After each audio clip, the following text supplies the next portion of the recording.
नमस्कार दोस्तों। हर किसी का एक सपना रहता है एक घर खरीदना या तो एक घर बनाना। आज के ज़माने में हर कोई फ्लैट खरीदने के टाइम में होम लोन ले रहे हैं। बहुत कम कस्टमर है जो कैश पैसा से एक फ्लैट खरीद रहे हैं। होम लोन इसलिए ले रहे हैं क्योंकि ये इजीली अवेलेबल भी है। फिर भी बहुत सारा होम लोन एप्लीकेशन रिजेक्ट हो जाता है। होम लोन मिलते हैं तो ज़्यादा टाइम लग जाता है। इसलिए ये ज़्यादा टाइम लगता है क्योंकि वहाँ पे एप्लीकेशन करने के टाइम में जो जो डॉक्यूमेंट सबमिट करना चाहिए वो डॉक्यूमेंट सबमिट नहीं होता है।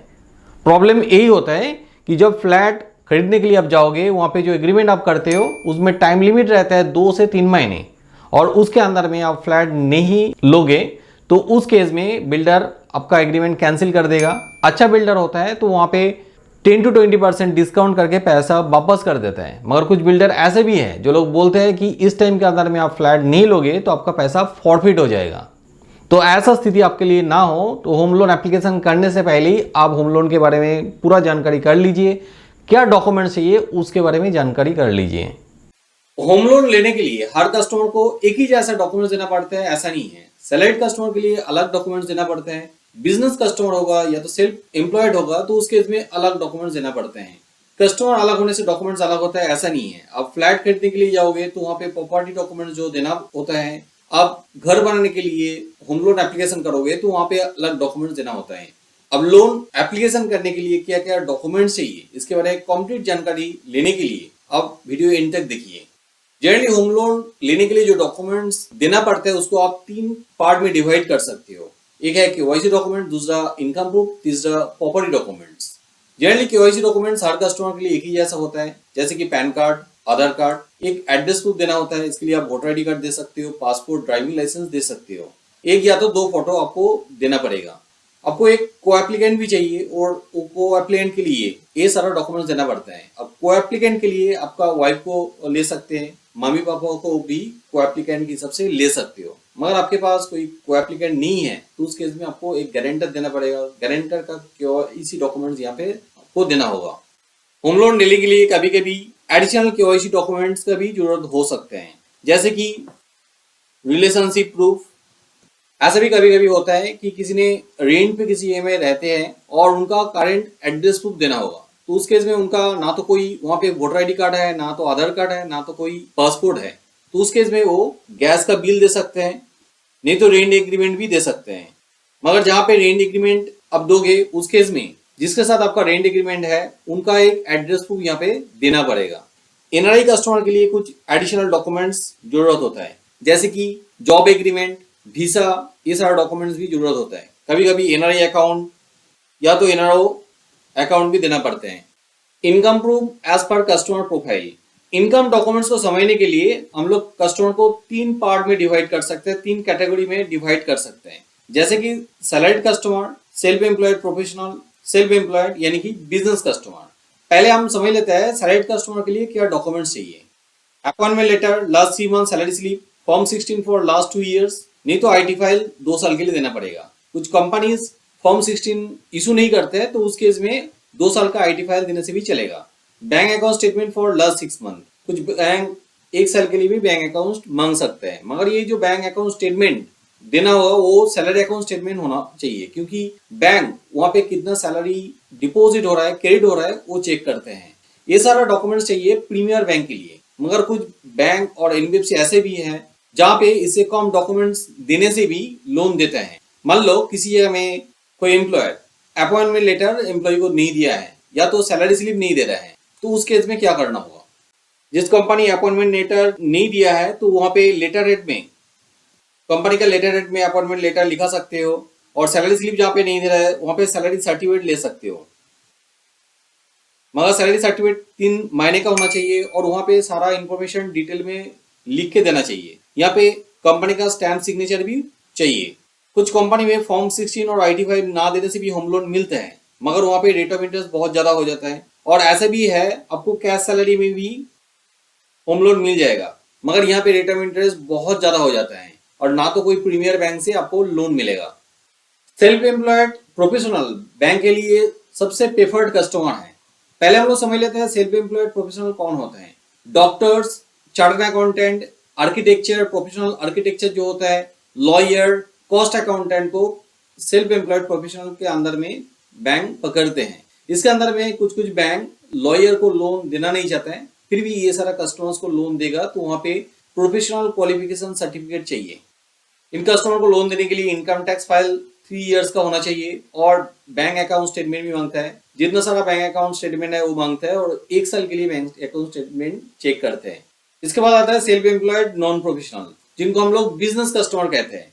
ये सारा कस्टमर को लोन देने के लिए जो डॉक्यूमेंट्स देते हैं वो है trade licence, Udyam Aadhaar registration certificate, tax return files for last 3 years, 1 year bank account statement. Generally ये अकाउंट करंट अकाउंट होना चाहिए और साथ में पर्सनल अकाउंट स्टेटमेंट भी मांगते हैं। जीएसटी इंप्लीमेंट होगा तो जीएसटी रजिस्ट्रेशन सर्टिफिकेट लेता है और 1 साल के लिए जीएसटी रिटर्न भी मांगते हैं। इससे कॉम डॉक्यूमेंट में भी लोन मिलते हैं। कुछ कुछ बैंक एनबीएफसी देते हैं, जैसे कि जीएसटी रिटर्न ना होने से भी होम लोन मिलता है। 3 साल की जगह में 2 साल का आईटी फाइल होने से भी बैंक होम लोन उन कस्टमर को देते हैं, मगर वहाँ पे रेट ऑफ इंटरेस्ट ज्यादा हो जाता है। मैं हमेशा रिकमेंड करता हूँ कि डॉक्यूमेंट्स रेडी नहीं है तो आप पहले रेडी कर लीजिए, क्योंकि आप होम लोन लेने के लिए जा रहे हैं, वहाँ पे लोन होता है 20 साल 30 साल के लिए, और इतना टाइम के लिए आपका थोड़ा सा भी इंटरेस्ट रेट ज्यादा होगा तो बहुत एक्सपेंसेस आपको ज्यादा हो जाएगा। अब आता है प्रॉपर्टी डॉक्यूमेंट्स। इस प्रॉपर्टी डॉक्यूमेंट्स को समझने के लिए हमको समझना होगा अलग अलग प्रॉपर्टी होता है। जैसे कि आप कंप्लीट प्रॉपर्टी जो है, एक कंप्लीट बिल्डिंग में फ्लैट खरीद रहे हो, रीसेल प्रॉपर्टी खरीद रहे हो, या तो खुद का घर खरीद रहे हो, तो अलग अलग केस में अलग अलग डॉक्यूमेंट्स चाहिए होता है। पहले हम लोग देखते हैं ready to move new property. यहाँ पे टाइटल डीड चाहिए, chain deed of the land, project been develop.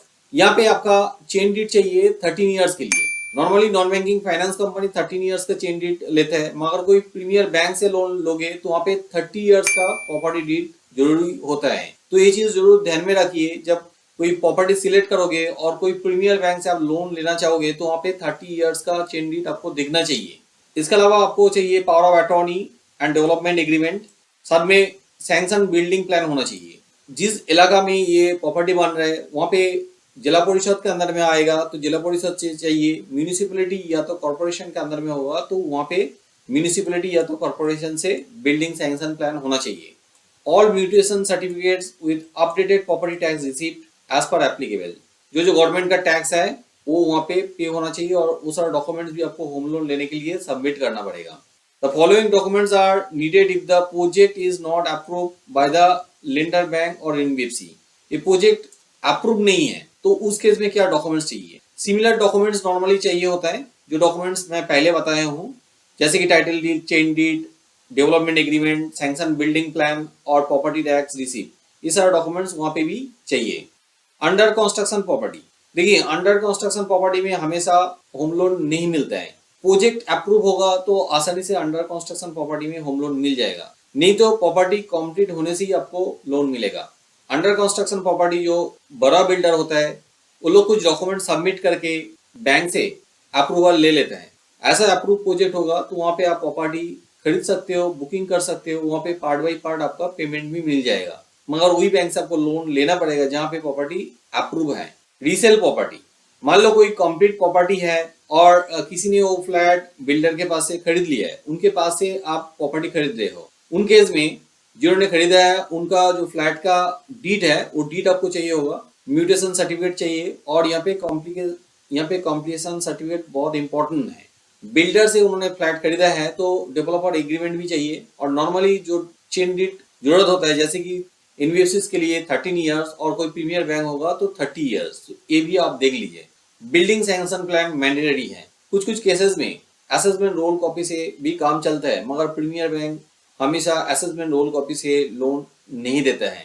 अब खुद घर बना रहे हो वहाँ पे अलग डॉक्यूमेंट चाहिए होता है। नॉर्मली जो डीड है ये कॉमन है, म्यूटेशन सर्टिफिकेट आपको देना पड़ेगा, यहाँ पे बिल्डिंग सैंक्शन प्लान भी देना पड़ेगा, मगर एक चीज आपको यहाँ पे नहीं देना होता है, जैसे कि डेवलपर एग्रीमेंट, क्योंकि यहाँ पे डेवलपर कोई बिल्डिंग नहीं बना रहा है, खुद ही आप बना रहे हो। यहाँ पे एक एडिशनल डॉक्यूमेंट्स आपको देना पड़ेगा, वो है बिल्डिंग करने के लिए आपका जो कॉस्ट आ रहा है उसके लिए आपको एस्टिमेट देना होगा, और वो कोई सर्टिफिकेट इंजीनियर से आपको वो एस्टिमेटेड प्रोजेक्ट रिपोर्ट आपको देना होगा।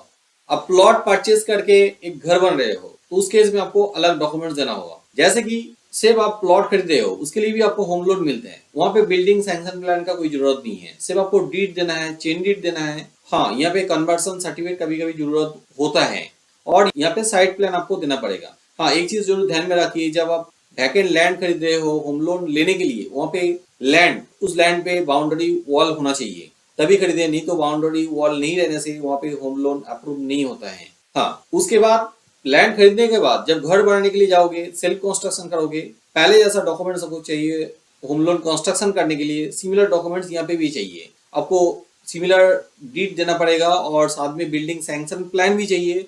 एस्टिमेटेड कॉस्ट सर्टिफिकेट भी आपको देना होगा कोई सर्टिफाइड इंजीनियर से।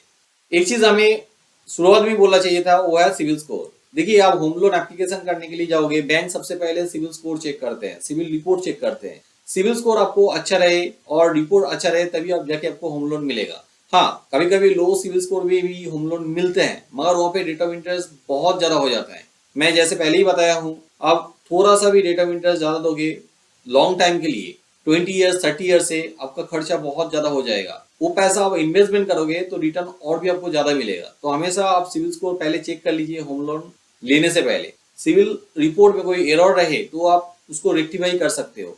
कैसे आप रेक्टिफाई करोगे, उसके लिए मेरा कंप्लीट ट्यूटोरियल है यूट्यूब चैनल में, उसका लिंक भी मैं नीचे डिस्क्रिप्शन में देके रखा हूँ, तो वो ट्यूटोरियल आप देख सकते हो और खुद ही आप रिपोर्ट रेक्टिफिकेशन कर सकते हो।